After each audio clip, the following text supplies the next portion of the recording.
नमस्कार, ये रेडियो वर्षा है। वर्षा टाइम्स में आपका स्वागत है। संयुक्त मुख्य निर्वाचन पदाधिकारी पहुंचे गोपालगंज। कोयनी में हुई चावल व्यवसायी हत्याकांड में एक गिरफ्तार। जिले में 15 जून तक चलेगा घर घर काला जार खोजी अभियान। जहरीले सांप के काटने से वृद्ध महिला की मौत। और जिले का पहला बी ग्रेड कॉलेज बना भोला प्रसाद सिंह महाविद्यालय भोरे।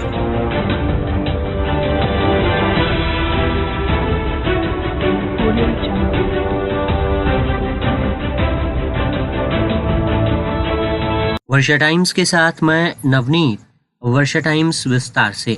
बिहार विधानसभा निर्वाचन 2025 के निमित्त तैयारियां एवं ईवीएम एफएलसी निरीक्षण के लिए भारत निर्वाचन आयोग द्वारा प्रतिनियुक्त प्रेक्षक संयुक्त मुख्य निर्वाचन पदाधिकारी पीएस ध्रुव गोपालगंज पहुंचे।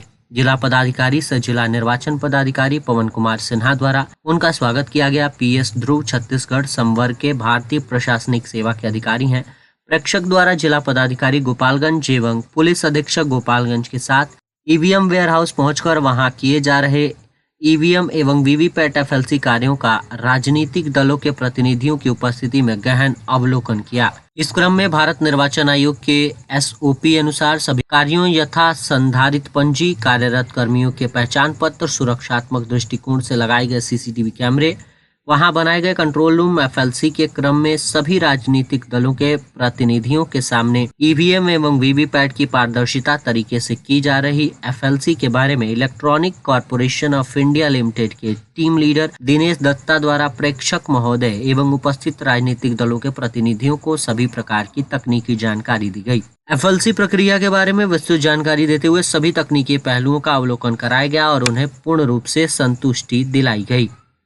रेडियो वर्षा के संवाददाता सत्यप्रकाश वर्मा के अनुसार मांझागढ़ थाना क्षेत्र के कोयनी में लगभग एक माह पहले हुई चावल व्यवसायी हत्याकांड में शामिल एक अपराधी को पुलिस ने गिरफ्तार किया है। इस मामले में पुलिस अधीक्षक की तरफ से दी गई जानकारी के अनुसार बीते 26 अप्रैल को सुनील कुमार साकिन विदेशी टोला थाना थामे जिला गोपालगंज को अपना पैसा वसूली कर घर लौट रहे थे। उसी समय मांझागढ़ थाना अंतर्गत कोयनी पुल के पास मोटरसाइकिल सवार अपराधियों द्वारा चाकू मारकर गंभीर रूप से जख्मी कर दिया गया। इलाज के क्रम में उनकी मृत्यु हो गई थी। इस संबंध में मृतक के भाई अनिल कुमार साकिन विदेशी टोला थाना थामे के फर्द बयान के आधार पर मांझागढ़ थाना कांड संख्या 139/2025 दिनांक 26/4/2025 103(1) और 3 की उपधारा 5 बीएनएस दर्ज कर अनुसंधान प्रारंभ किया। कांड के सफल उद्भेदन हेतु अनुमंडल पुलिस सदर 2 के नेतृत्व में विशेष टीम का गठन किया गया था। गठित टीम द्वारा कांड को लेकर त्वरित अनुसंधान के क्रम में तकनीकी एवं मानवीय सूचना के आधार पर मांझागढ़ थाना टीम द्वारा छापेमारी के क्रम में कोयनी मोड़ के पास से एक मोटरसाइकिल सवार संदिग्ध को पकड़ लिया गया। ये पुलिस देखकर भागने का प्रयास कर रहा था। नाम पता पूछने पर विशाल कुमार चौबे पिता संजय चौबे बताया। साकिन जोकहा थाना बरौली जिला गोपालगंज। पकड़ाए व्यक्ति की विधिवत तलाशी ली गई तो उसके पास मोटरसाइकिल बरामद की गई, जिस पर उसे गिरफ्तार किया गया। गिरफ्तार अभियुक्त द्वारा बताया गया कि 26 अप्रैल को कोयनी पुल के पास अन्य सहयोगियों के साथ इस घटना को अंजाम दिया था। पूर्व में भी इसके विरुद्ध लूट एवं आर्म्स एक्ट का मामला दर्ज है। जिला पदाधिकारी पवन कुमार सिन्हा द्वारा कार्यभार ग्रहण करने के उपरांत समाहरणालय परिसर के सभी विभागों का औचक निरीक्षण किया गया। निरीक्षण के क्रम में जिला पदाधिकारी द्वारा जिला पंचायती राज शाखा, जिला निर्वाचन शाखा, सामान्य शाखा, जिला अभिलेखागार, जिला भू अर्जन शाखा, जिला सामान्य शाखा, जिला राजस्व शाखा, जिला आपूर्ति शाखा आदि का औचक निरीक्षण करते हुए कर्मियों की उपस्थिति, कर्म पुस्तक, पंजियों के संधारण एवं कर्मियों का परिचय प्राप्त करते हुए उनके कार्यों की विस्तृत जानकारी ली गई और आवश्यक दिशा निर्देश दिए गए। जिला पदाधिकारी द्वारा निर्वाचन के कार्यों की विस्तृत जानकारी उप निर्वाचन पदाधिकारी डॉक्टर शशि प्रकाश राय से ली गई। राष्ट्रीय वेक्टर जनित रोग नियंत्रण कार्यक्रम के तहत जिले में कालाजार के रोगियों की पहचान के लिए विशेष अभियान चलाया जा रहा है। यह अभियान 1 जून से प्रारंभ किया गया है तथा ये अभियान 15 जून तक चलेगा। आशा कार्यकर्ताओं के द्वारा घर घर जाकर कालाजार के संभावित मरीजों की पहचान करने की जिम्मेदारी तय की गई है। इसको लेकर प्रखंड स्तर पर आशा कार्यकर्ताओं का उन्मुखीकरण किया गया है। इस संबंध में वेक्टर जनित रोग नियंत्रण कार्यक्रम की अपर निदेशक सह राज्य कार्यक्रम पदाधिकारी डॉक्टर नरेंद्र कुमार सिन्हा ने पत्र जारी कर आवश्यक दिशा निर्देश दिया है।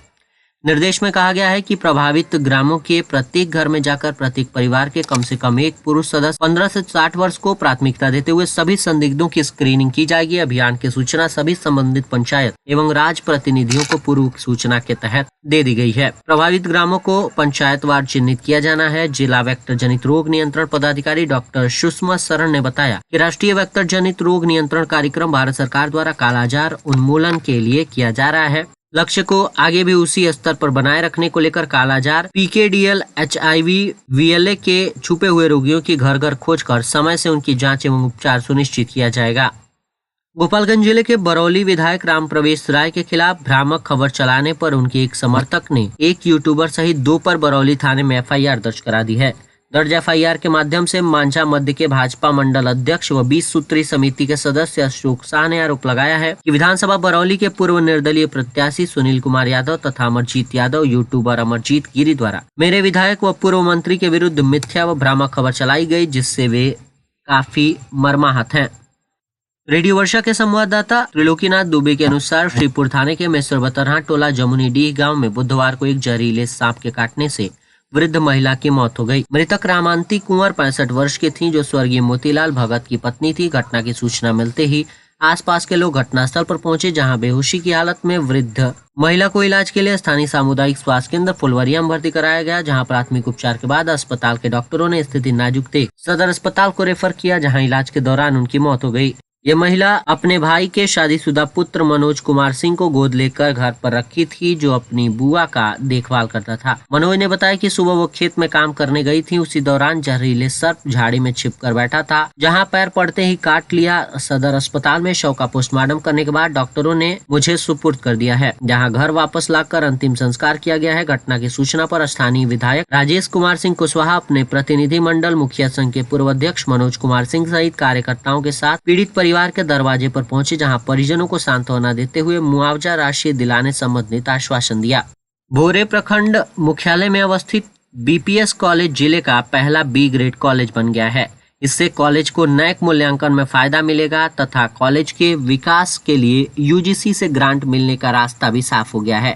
साथ ही अब कॉलेज में विभिन्न विषयों में स्नातकोत्तर की पढ़ाई शुरू होने की भी संभावना काफी बढ़ गई है। उधर स्नातक में विज्ञान तथा कुछ अन्य विषयों की पढ़ाई शुरू करने की पूर्व घोषणा के आलोक में गर्मी की छुट्टी के बाद कॉलेज खुलने पर नव स्वीकृति 14 पदों पर गेस्ट शिक्षकों के योगदान कर लेने की बात भी कही जा रही है। स्नातक स्तर पर विज्ञान की पढ़ाई शुरू किए जाने तथा अन्य विषयों में सीटें बढ़ाए जाने की बाद अब प्रतिवर्ष 1440 छात्र छात्राओं का नामांकन कॉलेज में हो सकेगा। वही विज्ञान सहित 8 विषयों की नई मान्यता के साथ 14 प्राध्यापक एवं 10 कर्मचारियों के सृजित पद पर गर्मी की छुट्टी के बाद योगदान की प्रबल संभावना है। बताया जा रहा है कि अभी तक कॉलेज में मात्र 832 छात्र छात्राओं का नामांकन होता था। अर्थशास्त्र, हिंदी, अंग्रेजी, भूगोल, दर्शन शास्त्र, गणित में 96 सीटें स्वीकृति थी, जबकि इतिहास एवं राजनीतिक शास्त्र में 128 सीटें निर्धारित थी। लेकिन अब विज्ञान सहित विषयों में मिलाकर 1440 सीटों पर नामांकन हो सकेगा।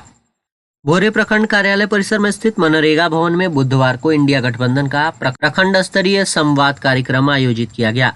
इसमें वक्ताओं ने नीतीश सरकार पर था हमला बोलते हुए कहा कि जनता अब बदलाव का मन बना चुकी है। भोरे विधानसभा से इंडिया गठबंधन की जीत सुनिश्चित होगी। कार्यक्रम को संबोधित करते हुए माले जिला सचिव इंद्रजीत चौरसिया ने कहा कि ये सरकार पिछले 20 वर्षों से बिहार में शासन कर रही है, लेकिन अपराध, बलात्कार और हत्या की घटनाओं में कमी की बजाय वृद्धि होती जा रही है। आरोप लगाया कि नीतीश कुमार अब जनता पर नहीं बल्कि सिर्फ अधिकारियों पर भरोसा कर रहे हैं। श्रीपुर थाने के मघाटोला मंगलही गांव में 4 दिनों पूर्व जमीनी विवाद को लेकर हुए जानलेवा हमले की प्राथमिकी पुलिस ने बुधवार को दर्ज कर ली है। प्राथमिकी गंभीर रूप से घायल विजय कुमार सिंह ने दर्ज कराई है, जिसमें गांव के ही सुदामा सिंह, उनके पुत्र और अन्य को आरोपी किया है। इसकी जानकारी देते हुए थाना अध्यक्ष नेहा कुमारी ने बताया कि जमीन पर अपना अपना वर्चस्व कायम करने को लेकर 2 पक्षों के लोगों में मारपीट हुई है, जिसमें दोनों पक्ष के 3 लोग घायल हो गए हैं। प्रथम पक्ष के घायल विजय कुमार सिंह ने प्राथमिकी दर्ज कराई है। दूसरे पक्ष का आवेदन अब तक नहीं मिला है। इलाज कराने को लेकर 2 पक्षों ने आवेदन देने में विलंब किया है। प्राथमिकी दर्ज कर लेने के बाद इस मामले की छानबीन की जा रही है। और अंत में सुर्खियां एक बार फिर।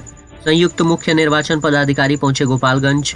कोयनी में हुई चावल व्यवसायी हत्याकांड में एक गिरफ्तार। जिले में 15 जून तक चलेगा घर घर कालाजार खोजी अभियान। जहरीले सांप के काटने से वृद्ध महिला की मौत। और जिले का पहला बी ग्रेड कॉलेज बना भोला प्रसाद सिंह महाविद्यालय भोरे।